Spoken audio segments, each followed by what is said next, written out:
बिस्मिल्लाहिर्रहमानिर्रहीम। आप देख रहे हैं crime watch with Aamir Mirza.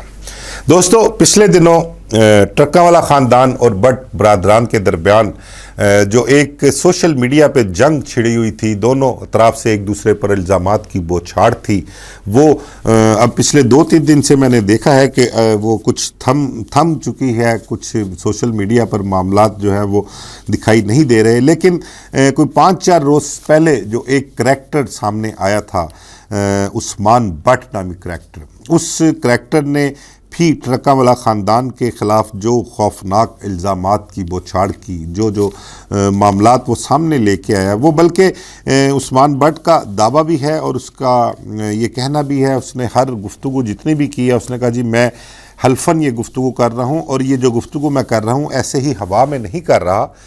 ये तमाम तर गुफ्तगू जो है ये रिकॉर्ड का हिस्सा है। टीपू की ज़िंदगी में, आरफ अमीर उर्फ टीपू ट्रक्का वाला, उसकी ज़िंदगी में ही ये तमाम तर गुफ्तगू, ये तमाम तर बयान मैंने CIA पुलिस को रिकॉर्ड करवाया था और ये आज भी रिकॉर्ड का हिस्सा है।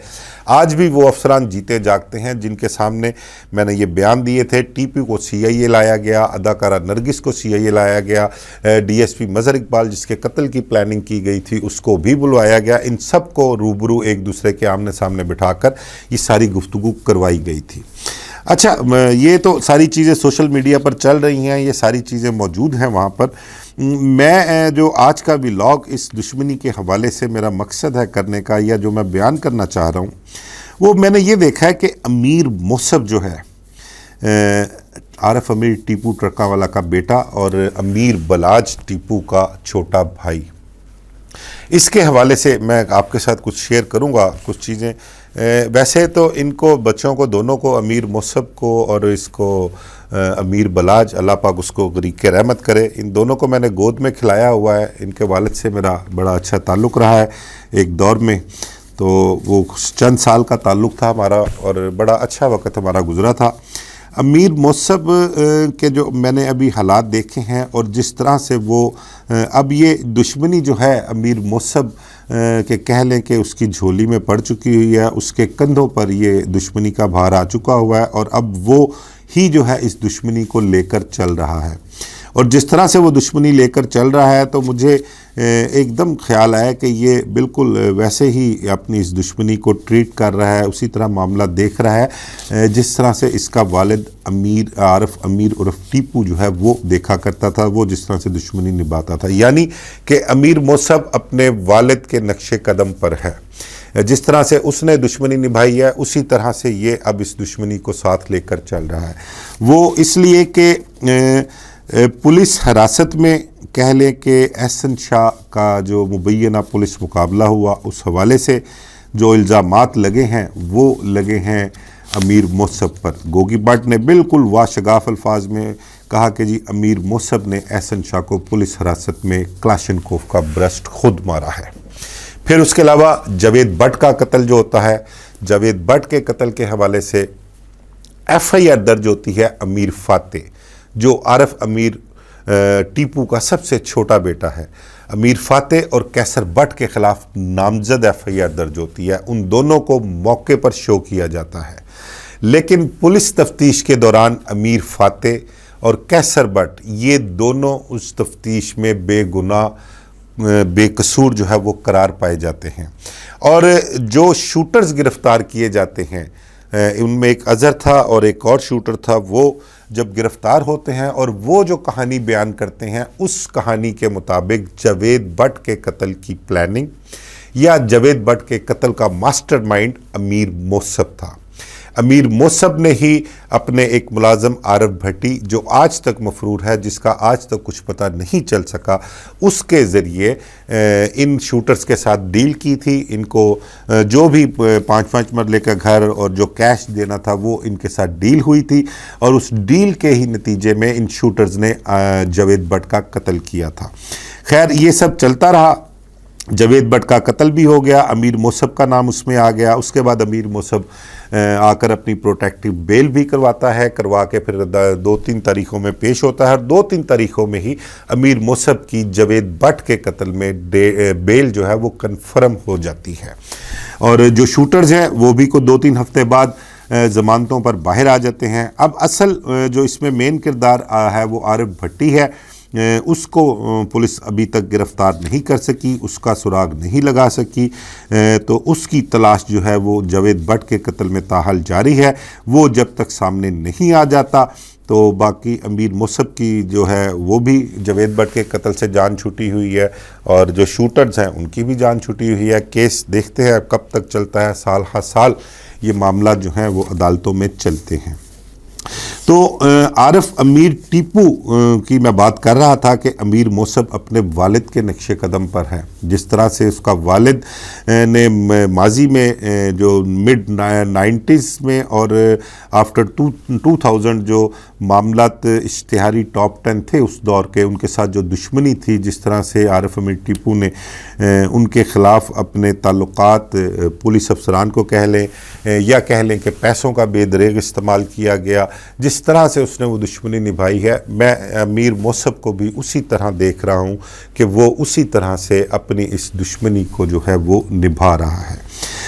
इस अमीर बलाच के कत्ल के बाद से लेके आज तक बीच में जावेद भट्ट का भी कत्ल हुआ। मैंने बहुत से पुलिस अफसरान से मेरी डिस्कशन भी हुई, इसके मुतल्लिक बातचीत भी हुई। मैंने देखा कि ख़ासकर ट्रका वाला ख़ानदान की जानिब से जो अपना पैसों का है वो कभी भी इस मामले में इतने पीछे नहीं हटे कि अगर कहीं 1 रुपया ख़र्च होता है तो वो वहाँ पर 2 रुपये या 3 रुपये ख़र्च करने से भी गुरेज़ नहीं करते।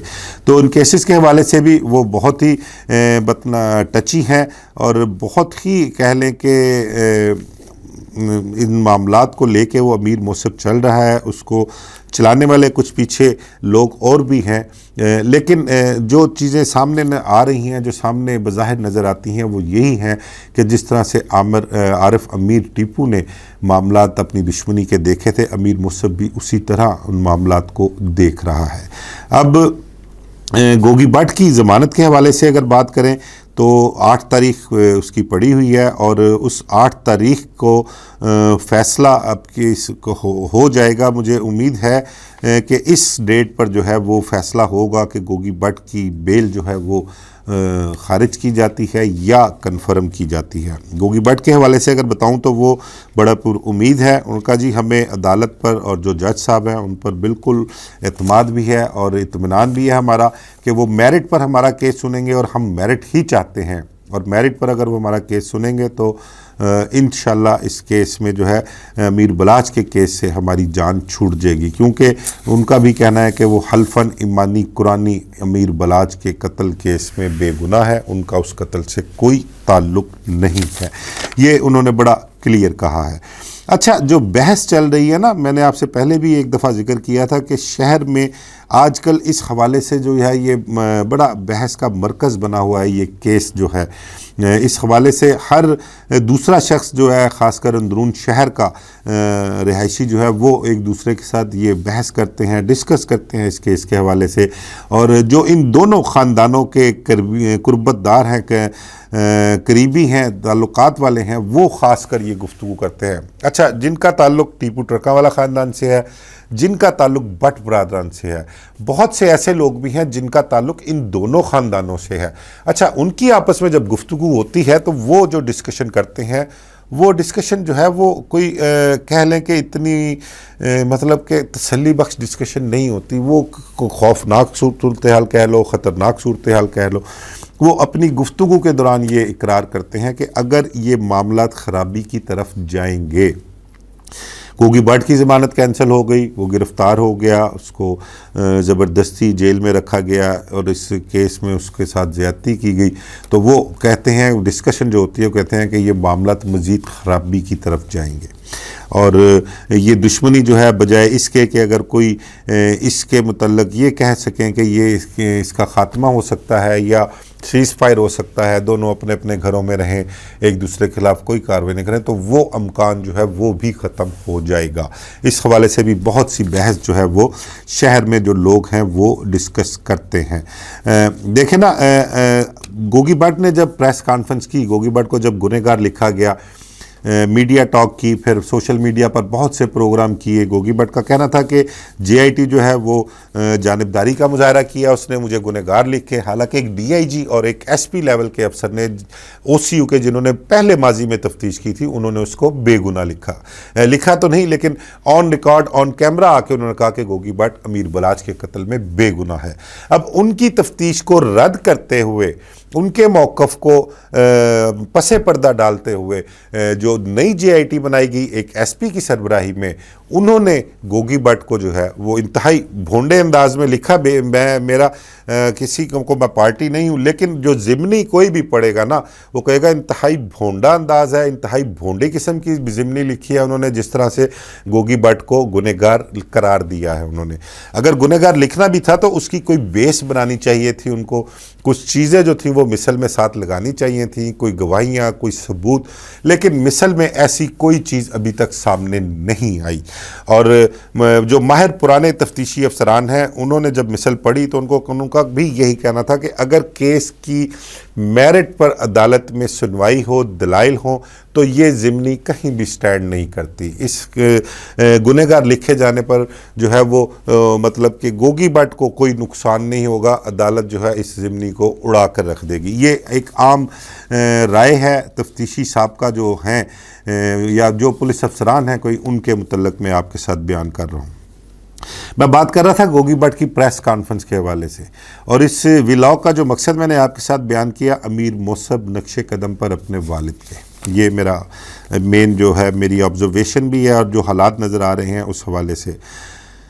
गोगी भट्ट की प्रेस कॉन्फ्रेंस के कुछ दिन बाद ही एक अपना इतला आती है कि अमीर मोसब जो है वो प्रेस कॉन्फ्रेंस करेंगे, मीडिया टॉक करेंगे और इन इल्ज़ामात का जवाब देंगे। लेकिन अचानक एंड टाइम पर जब वहाँ पर सब लोग मौजूद होते हैं, तमाम मीडिया, सोशल मीडिया के लोग होते हैं, तो प्रोग्राम तब्दील कर दिया जाता है और अमीर मोसब को प्रेस कॉन्फ्रेंस करने से रोक दिया जाता है।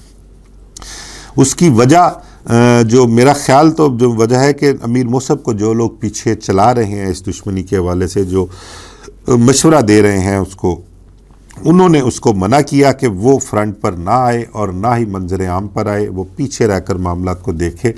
जिसके बाद अमीर मोसब के जो दादा लगते हैं रिश्ते में, सुल्तान महमूद उर्फ बच्चू पहलवान, अच्छा ये बच्चू पहलवान जो है ये आरफ अमीर उर्फ टीपू ट्रका वाले जो था उसके सगे मामू हैं ये, ठीक है। तो रिश्ते में अमीर मोसब के ये दादा लगते हैं उस लिहाज से।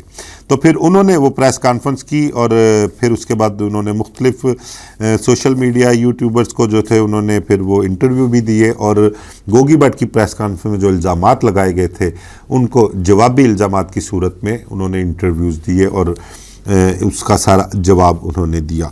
तो देखते हैं कि इस दुश्मनी का ऊँट जो है वो आगे किस करवट बैठता है।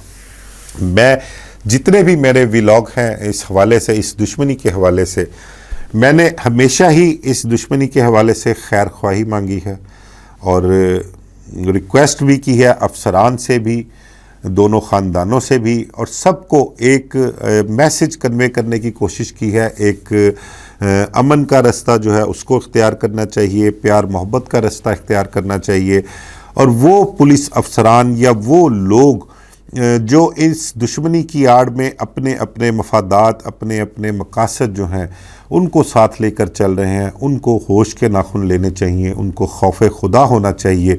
वो उनको चाहिए कि इस आग पर तेल छिड़कने के बजाय पानी जो है उसका छिड़काव किया जाए और इसको ख़त्म किया जाए, इसको किसी मुस्बत तरफ लेके जाया जाए। और ये दुश्मनी जो साल हा साल से चली आ रही है, और इस दुश्मनी की नज़र कई ज़िंदगियां हो चुकी हुई हैं, कई जानें जा चुकी हुई हैं, कम अज़ कम आगे आने वाले दिनों में, मुस्तकबिल में इस दुश्मनी की वजह से किसी की कीमती जान का ज़िया नहीं होना चाहिए।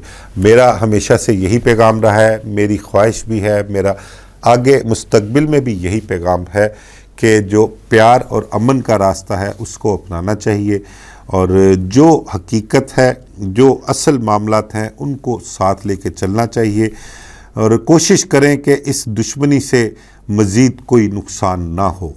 मुझे इजाज़त दीजिए। अल्लाह हाफ़िज़।